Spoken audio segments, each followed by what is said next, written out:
Hi, everybody. Welcome to English Digest. I'm Tom. Hi, I'm Stephanie. It's our technology unit for the month of July 2020. And today we're going to talk about translation, which is very applicable to today's program because all of you out there are listening to this program because you want to learn a foreign language. Right. And sometimes, of course, if you want to understand a foreign language in your own language, you need to translate from one language to another. And the person that does that is a translator, or if they're translating speech, they would be called an interpreter. But if you're talking about written documents, then the person is called a translator. Yeah, there's a big difference between those two jobs as well. It's much harder to be an interpreter than a translator, and usually get paid pretty well to do it. But it takes years to get really proficient at it, really good at it. We're going to be talking about something called computer-assisted translation tools, or CAT tools. I was just saying to Tom, if we see an acronym like that where, we've got all capital letters, if we can actually make a word out of it, we will say it as a word. We won't spell it out. We don't like to spell. We don't like to spell as much as you do. For example, we would never say APP. We would always say app. It's faster, and we want to do things that are faster. So this one, as we go through the article, we're going to be saying cat. And it's not the one that meows. It's the computer-assisted translation tool that we're talking about. Exactly. Although we would not say UPI, we wouldn't say UP or app for those news services. It depends, huh? We do say UPI and AP, but those are exceptions. It kind of depends on what the word sounds like. But yeah, computer-assisted translation or CAT tools, and that's what we're talking about today. Will computers be able to stand in for humans to be translators in the future? We'll find out, so let's get to it. Let's read the entire contents of our lesson for today now, one time. If you've ever used Google Translate to read a menu in another language, you might have seen some pretty strange phrases come up. Likewise, your teacher might immediately know if you used a translation tool to write an English assignment. Few would say the output of these tools, called computer-assisted translation, or CAT tools, resembles natural human speech. But could they match it one day? To answer that, it helps to know where the technology stands right now. There are numerous CAT tools out there. Some resemble the familiar Google Translate, while others are more sophisticated, such as translation earpieces paired with smartphone apps. These tools' abilities have been expanded over decades by neural networks that parallel human language learning. While they're not ideal for expressive content like essays, these translators can help make light work of tiresome translation tasks.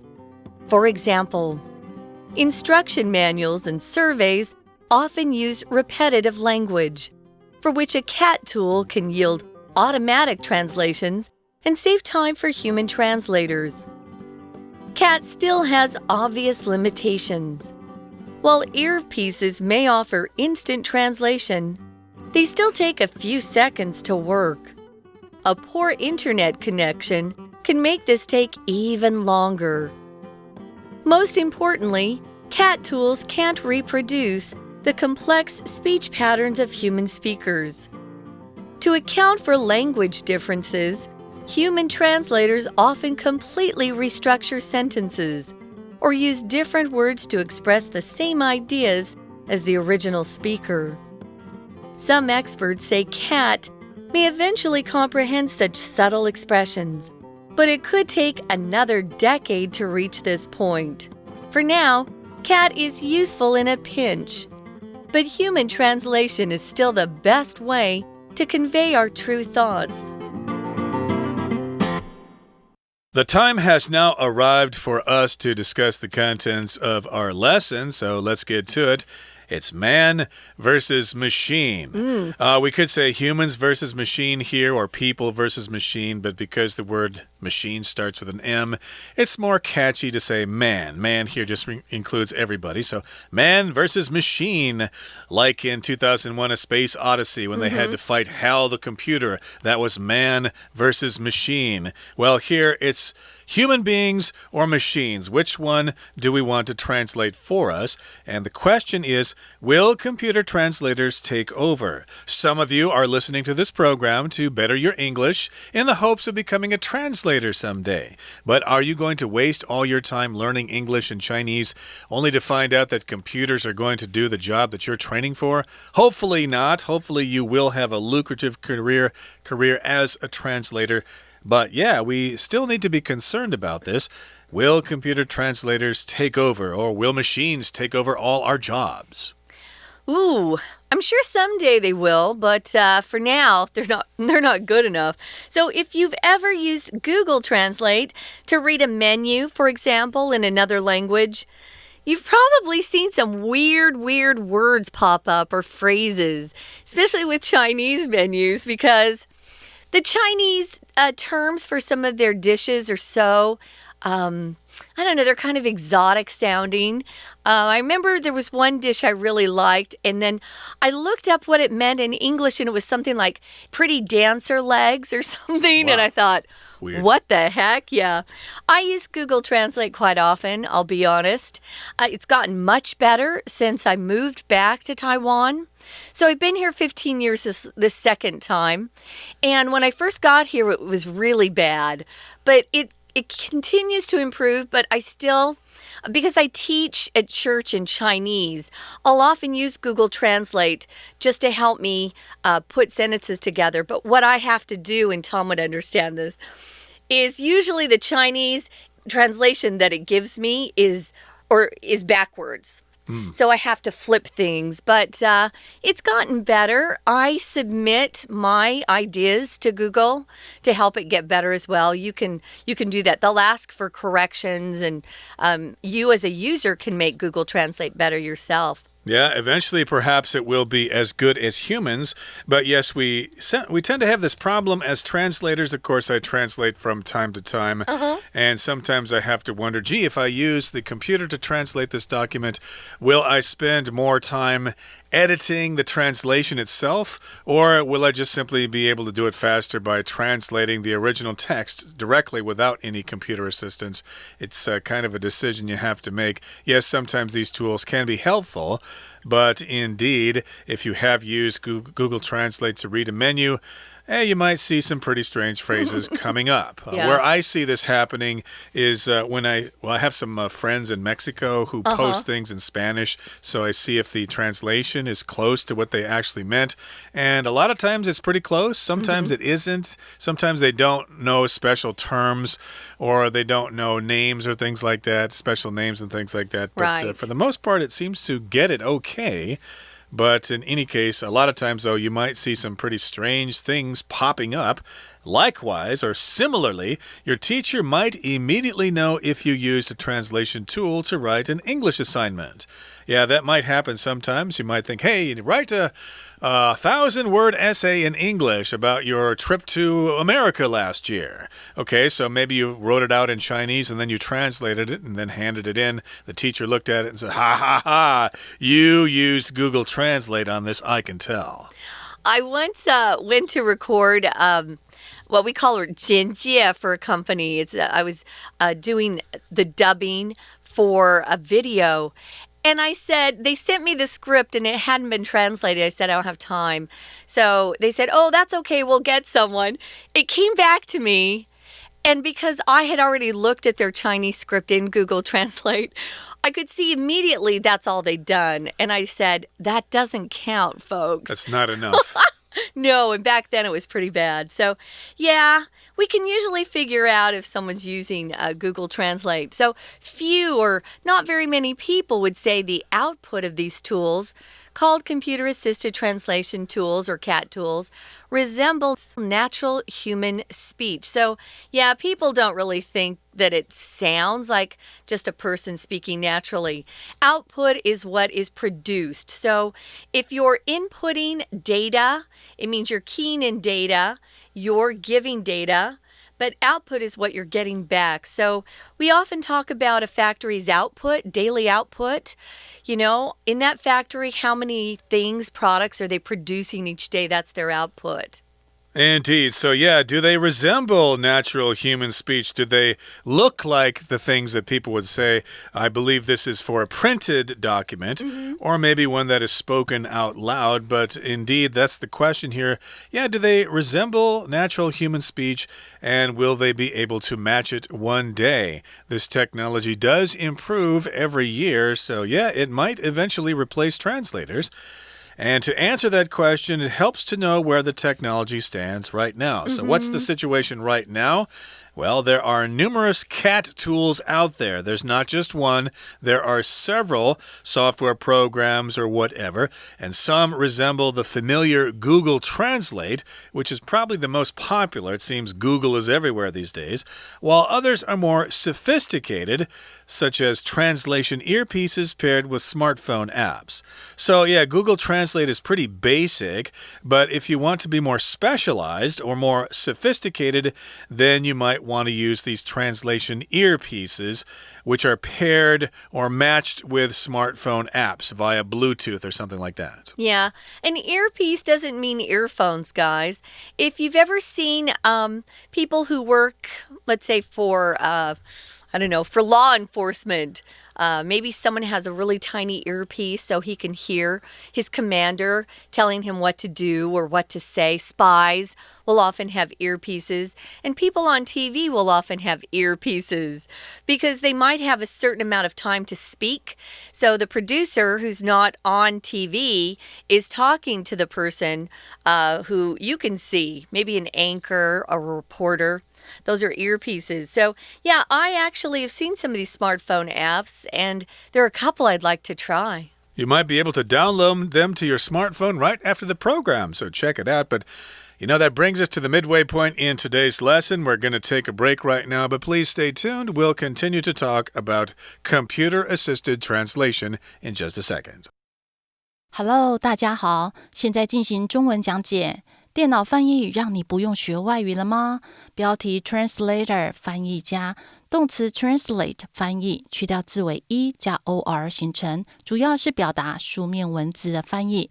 另外 interpreter interpreter 它是口译者、解说者，偏重诠释或者是口语。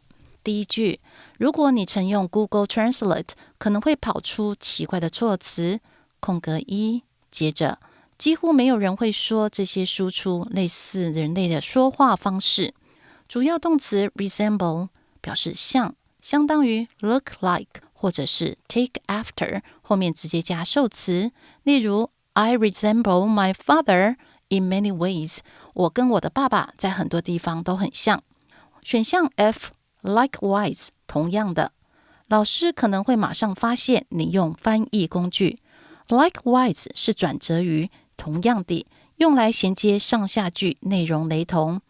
例如说，肉好吃，同样的蔬菜也可口。Meat is delicious. Likewise, vegetables are tasty. 这里上下两句都说明 translation tool 不好用，文意连贯，所以选 F。空格2，呼应上一句的疑问，这些有一天能契合吗？选项一 ，To answer that， 要回答这问题。接着又说，了解此技术的现况能有帮助。Where the technology stands， 这是 where 所引导的名词子句，当 know 的受词。Where 相当于 the place at which， 搭配后面的动词 stand， 表示科技位于什么情况。所以这题答案选一。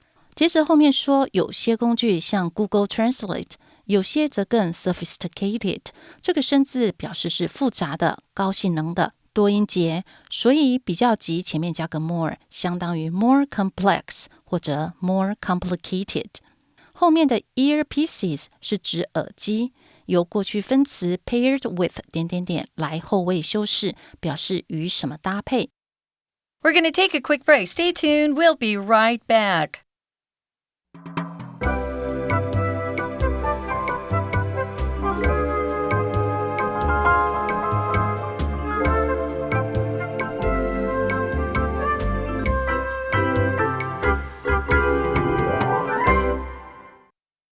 Welcome back, everybody. We're now going to continue to talk about CAT, or CAT, or computer-assisted translation. And where we just left off, we talked about some of the tools that are out there, Google Translate, and then maybe some other more sophisticated ones that use earpieces that are paired with smartphone apps. Now, these tools' abilities have been expanded over decades by neural networks that parallel human language learning. So, yes, we're talking about these applications or these tools, and their abilities, or the things that they can do, have been expanded over decades. They've gotten more and more powerful by these neural networks. That's a special kind of computer network, I believe, that tries to sort of imitate the human brain. It's like a computer that's trying to think for itself. We had to look this up. I didn't know what the neural networks were. So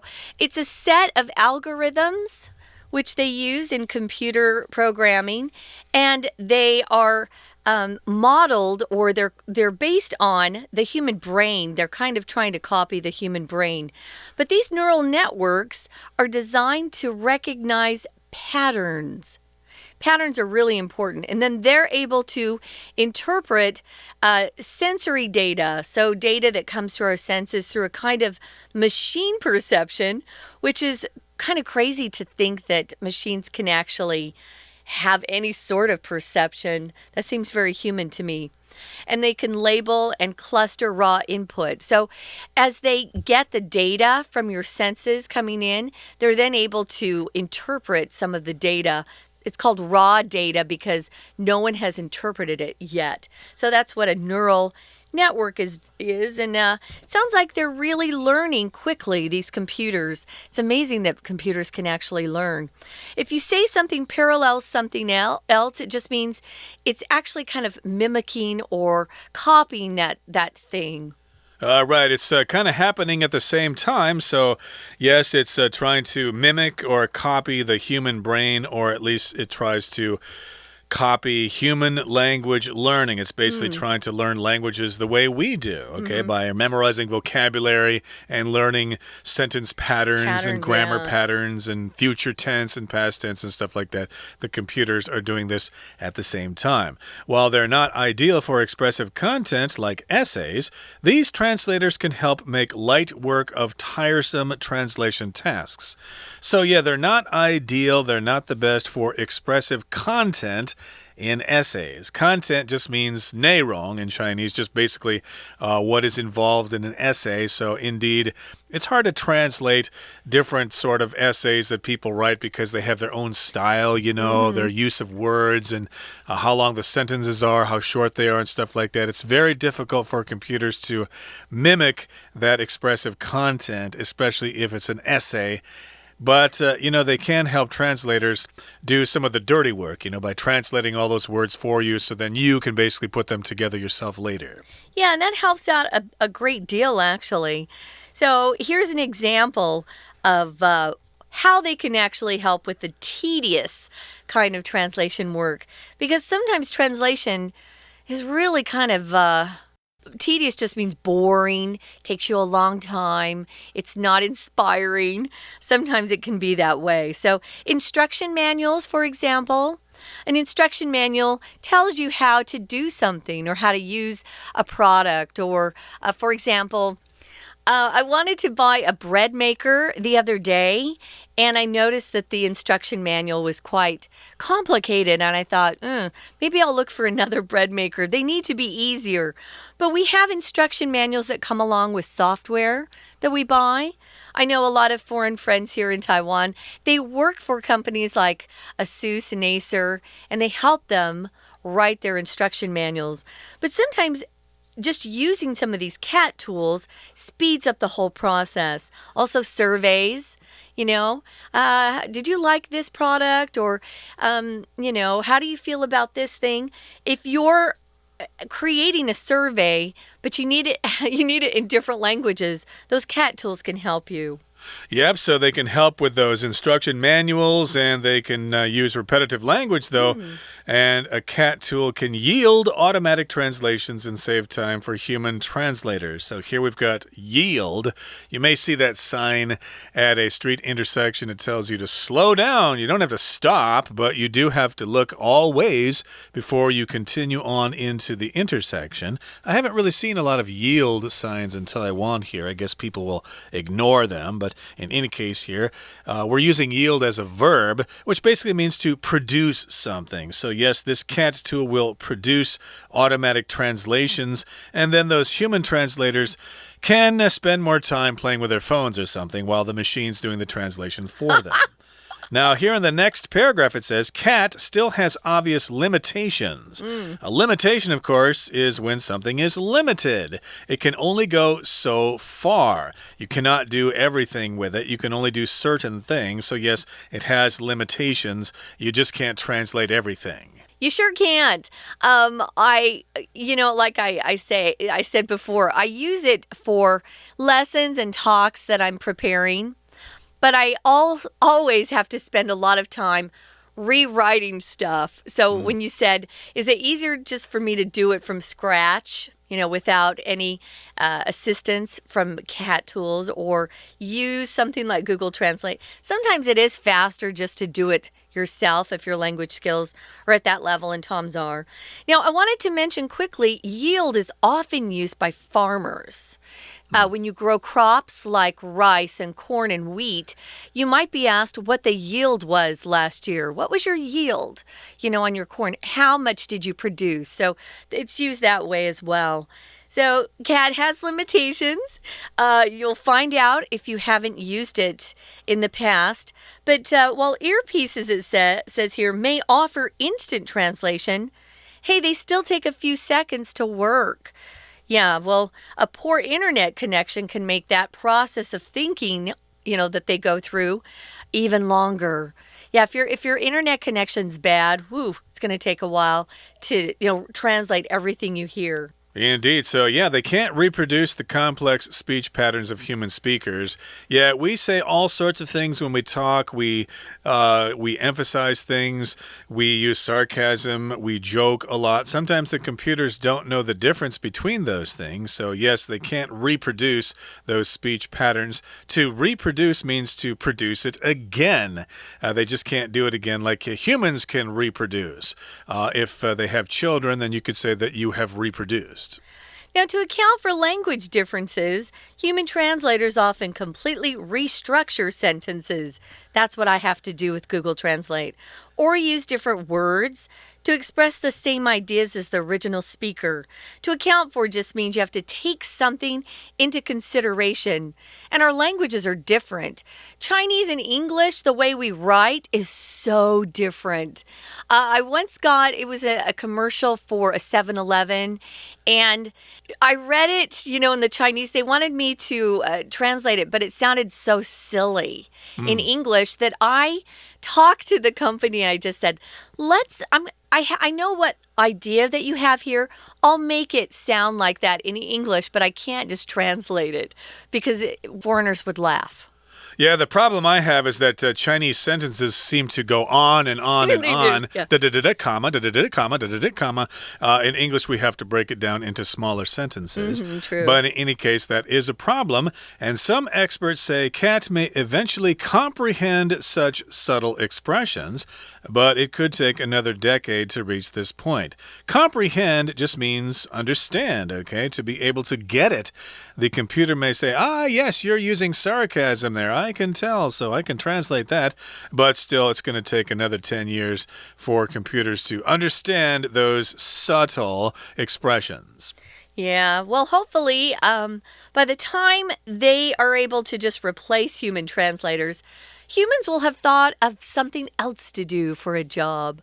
Well, for now, cat is useful in a pinch. We can use it for now, but human translation is still the best way to convey our true thoughts. So here we have the verb to convey, which means basically to transport or carry something, but in the sense of language, it just means it's able to make what I say understood by you. I can convey my meaning to you. Okay, that brings us to the end of our explanation for today. Let's now listen to our Chinese teacher. 我们再看下一句。这些能力呢，是借由像人类的 neural network 神经网络发展而来。neural 神经的名词 nerve N-E-R-V-E 神经，例如 neural damage 就是神经受损。我们接着看空格3，接着说 for example 例如像 manuals 手册surveys 调查报告，这些会使用 repetitive language重复语言的东西。 Cat tools 会自动产生翻译。主要动词 yield 表示产生产出，例如 His business yields big profits 他的事业获利丰富。也可以当作放弃屈服，例如 yield to force 向暴力屈服。选项 D While 尽管虽然他们对表达性的内容没那么适合，他们可以简单的完成繁琐的翻译。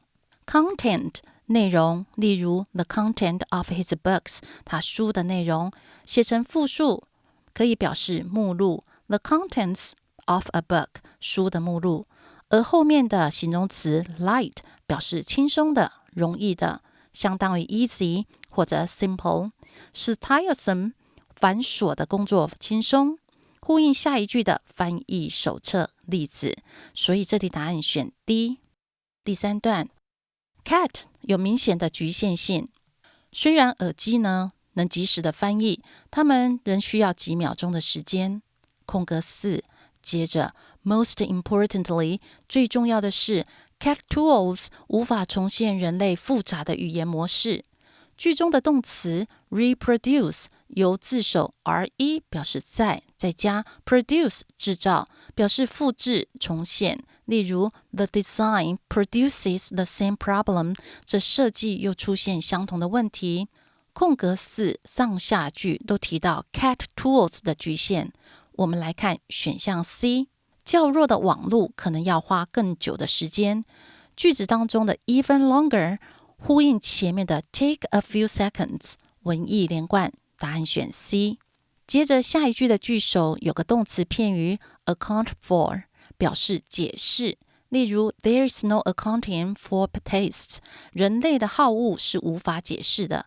也可以用 to take ... into account 来表达，所以这句呢可以写成 to take language differences into account。 整句是说考虑到语言的差异，人类翻译者常会重组字句来表达相同的想法。空格5，接着 for now 目前 cat 在紧要关头有用， pinch 是捏夹或者是困难危急， in a pinch 或者 at a pinch 表示在危急的时候。人类翻译仍是表达我们真实想法的最佳方法。这两句呢可以推测空格5可能使 cat 无法像人类那么好。选项 A， 一些专家说 cat 最终会理解这些细节的表达，但是还需要花上10年的时间。句子当中 subtle expressions 就是指细微的词语，呼应前面的 complex speech patterns。Another decade 在10年，呼应下一句的 for now 目前。文意连贯，所以我们答案选 A。以上是今天的讲解，谢谢收听。That is it for today's program. Thank you so much for listening, and please join us again next time for another edition of our program, and please do not rely on a translation. From all of us here at English Digest, I'm Tom. I'm Stephanie. Goodbye. Bye.